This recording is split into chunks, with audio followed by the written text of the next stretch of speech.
करेंगे, रिजर्वेशन की बात करेंगे, वो धर्म की चटनी चटाने के आ जाएंगे।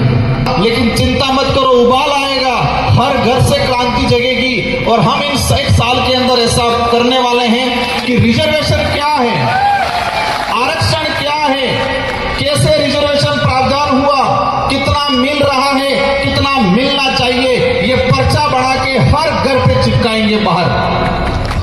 आज विधानसभा के तहत लग रहे कॉलेजों में, आज मेडिकल में प्लेसमेंट एजेंसी के तहत कंपाउंडर डॉक्टर लगने शुरू हो गए। डॉक्टर कंपाउंडर तो ठीक है, दिल्ली के अंदर आईएएस भी बिना एग्जाम के बन रहे हैं। आज रिजर्वेशन पॉलिसी खत्म कर रहे हैं। अगर आरक्षण देना चाहते तो लड़ाने का काम क्यों कर रहे हो?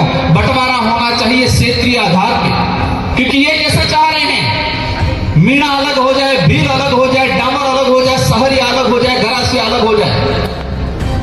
अब ये बता दिया जाए मुझे, प्रतापगढ़ का हमारा भाई जो आहारी है, डूंगरपुर में भी आहारी है, डूंगरपुर का आहारी भील लगाता है, यहाँ का आहारी मीणा लगाता है, कि यहाँ का आहारी जो मीणा लगाता है वो कोरोली सवाईमाधोपुर के भाइयों से कंपटीशन कर पाएगा? अज्ञानता वंश या षड्यंत्र के तहत या किसी भी तरीके से जो हमारे यहाँ भील समुदाय था, इसका मीणा लिखा गया, इसका पहला संशोधन किया जाए। बांसवाड़ा में कार्यक्रम हुआ पहला, और सेकंड कार्यक्रम अपना प्रतापगढ़ जिला मुख्यालय पे। मैं मंच पे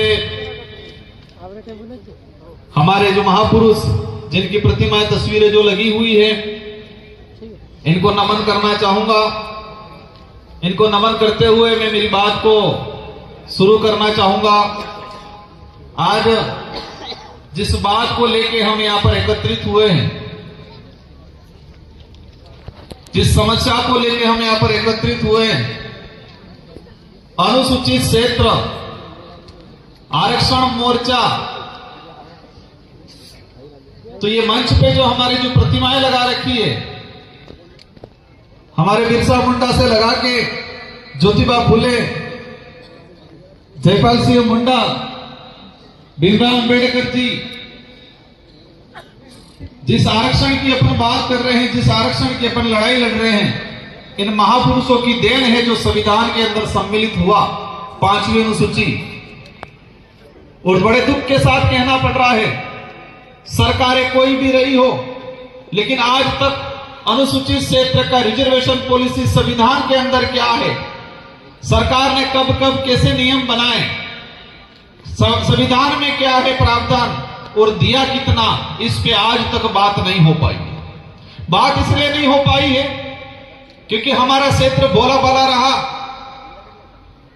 हमारे यहां की जनता हर किसी की बात पे विश्वास करने वाली रही, शिक्षा की कमी रही, हमें संविधान का ज्ञान किसी ने नहीं दिया,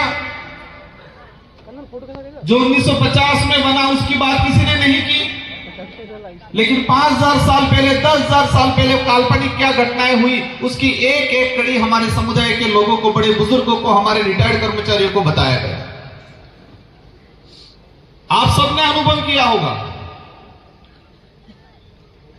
कि हमारे पूर्वज या हमारे बाप दादा भी जो बड़े बुजुर्ग 60-70 साल की उम्र वाले हैं, स्कूल में नहीं गए होंगे, लेकिन ऐसी चीजें जानते हैं जो किसी कथावाचक के माध्यम से, किसी बैठक में सुना, जो 800 साल पुराना काल्पनिक घटना का एक एक कड़ी जानकारी में है, लेकिन संविधान के अंदर हमारा अधिकार किस अनुच्छेद में है उसकी बात किसी ने नहीं की, नहीं हमको बताया गया।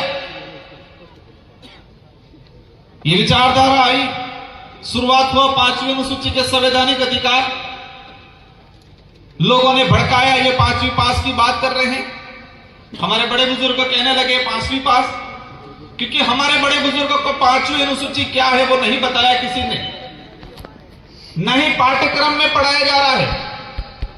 स्कूलों का जो पाठ्यक्रम है, उस पाठ्यक्रम में ट्राइबल के कितने राइट्स हैं, संवैधानिक अधिकार क्या हैं, वो नहीं पढ़ाया जा रहा है। कहीं पढ़ा भी दिया जाता है तो 1 या 2 लाइन में सिमट दिया जाता है। आज बड़े दुख के साथ कहना पड़ रहा है कि हमारे साथ जितना जो अन्याय हुआ है, मैं कई बार कहता हूं कि पहले तलवारों से, तीर कमानों से लड़ाइयां लड़ते थे, तलवारों से, तीर कमानों से अत्याचार होता था, शोषण होता था, लेकिन आज कागज और कलम में अत्याचार हो रहा है हमारे साथ। कलम के माध्यम से कागजों में हो रहा है और वो हमें एहसास भी नहीं हो रहा है। जब सुप्रीम कोर्ट ने कहा कोटे में कोटा,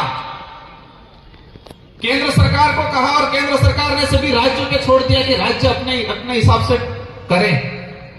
अगर सच में हमारा इलाका वंचित है, उसको रिजर्वेशन देना चाहते तो टीएससी की बैठक बुलाते, सबसे पहले जितने ट्राइबल एमएलए हैं उन सारे एमएलए को बुला के पूछते क्या राय है सबकी।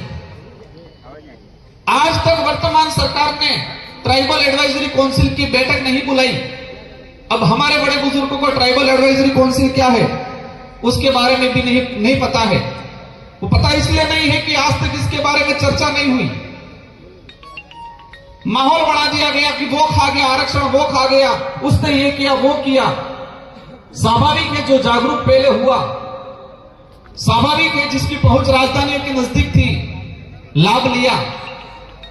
अगर आरक्षण देना चाहते तो लड़ाने का काम क्यों कर रहे हो? बंटवारा होना चाहिए क्षेत्रीय आधार पे, और क्षेत्रीय आधार पे इसलिए क्योंकि ये कैसे चाह रहे हैं, मीणा अलग हो जाए, भील अलग हो जाए, डामर अलग हो जाए, सहरिया अलग हो जाए, गरासिया अलग हो जाए। अब ये बता दिया जाए मुझे प्रतापगढ़ का हमारा भाई जो आहारी है, डूंगरपुर में भी आहारी है, डूंगरपुर का आहारी भील लगाता है, यहाँ का आहारी मीणा लगाता है, कि यहाँ का आहारी जो मीणा लगाता है वो कोरोली सवाईमाधोपुर के भाइयों से कंपटीशन कर पाएगा? अगर सच में रिजर्वेशन वर्तमान सरकार देना चाहती होती, सुप्रीम कोर्ट की भी भावना होती, तो क्षेत्रीय आधार पर बंटवारा हो जाए। इस क्षेत्र में हमारी सबसे पहली मांग यह है, अज्ञानता वंश या षड्यंत्र के तहत या किसी भी तरीके से जो हमारे यहां भील समुदाय था इसका मीणा लिखा गया, उसका पहला संशोधन किया जाए। अगर इस इलाके के अंदर मीणा समूह होता तो इतिहास में यह पढ़ाया जाता कि महाराणा प्रताप के साथ मीणाओं की सेना लड़ी, भीलों की सेना लड़ी, यह नहीं पढ़ाया जाता। यहां भीलकोर बटालियन नहीं खुलती, यहां मीणाकोर बटालियन खुलती। हम इतिहास की परिपाटी में जाए और कागजों में भी जाते हैं तो 1960 से पहले अगर देखा जाएगा सबका भील मिलेगा।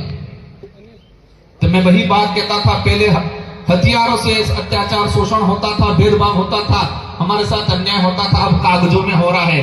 पहले हथियारों से होता था तो हमें नजर आता था, हमें एहसास होता था, अब कागजों में हो रहा है, और कागजों में ऐसा हो रहा है हमको पता भी नहीं चल रहा है। 50 साल गुजरने आगे लेकिन अभी तक पता नहीं चल रहा। आज भी गुमराह करते हैं। हमारी लड़ाई किसी भी पार्टी या किसी से नेता से नहीं है, हमारी लड़ाई सच्चाई को लेके है, हमारी लड़ाई हमारे अधिकारों को लेके है। प्राइवेटीकरण, कुछ लोग कह रहे गुजरात मॉडल, हम आरक्षण की लड़ाई लड़ रहे हैं, दूसरी तरफ बैकडोर एंट्रिया। इस इलाके में पंचायत साइट लगाए 2017 में, लगभग 10 से 15 हजार पंचायत साइट लगे। 4-5 साल बाद उन पंचायत साइट को सरकारी कर दिया गया, रिजर्वेशन पॉलिसी खत्म। आज विधानसभा के तहत लग रहे कॉलेजों में, आज मेडिकल में प्लेसमेंट एजेंसी के तहत कंपाउंडर डॉक्टर लगने शुरू हो गए। डॉक्टर कंपाउंडर तो ठीक है, दिल्ली के अंदर आईएएस भी बिना एग्जाम के बन रहे हैं। आज रिजर्वेशन पॉलिसी खत्म कर रहे हैं। यह सारा चीज इसलिए हो रहा है कि कुछ लोग अमीर है वो अमीर बने, गरीब हो वो गरीब बने, ऐसी सोच वाले सत्ता में बैठते हैं, इसलिए ये ऐसी पॉलिसियां बन रही। बाध्यता काले को लड़ाई चली हमारी, 35% बाध्यता रख ली, और उसी वजह से इस इलाके से हमारे बच्चे के क्वालिफाई नहीं हो पाए। कुछ कमियां हैं हम मानते हैं, उसमें हम लोग भी सुधार करेंगे, लेकिन कम से कम अवसर तो मिलना चाहिए, और अवसर देने की जिम्मेदारी सरकार की है। और हमारे वर्तमान में देखा गया है, मैं इस मंच से नहीं कहना चाह रहा था लेकिन बात निकल गई, इसलिए कुछ नेता सिर पर कटाक्ष करने पे, जब भी अधिकार की बात करेंगे, शिक्षा की बात करेंगे, स्वास्थ्य की बात करेंगे, रिजर्वेशन की बात करेंगे, वो धर्म की चटनी चटाने के आ जाएंगे हर मुद्दे पे। जब भी इस इलाके का कोई भी नेता, आम जनता अधिकार की, स्वास्थ्य सुविधाओं की बात करेगा, रिजर्वेशन की बात करेगा, न्याय की बात करेगा, धर्म की चटनी चटाना आ जाता है। इनका एजेंडा है कि हम कमजोर रहे,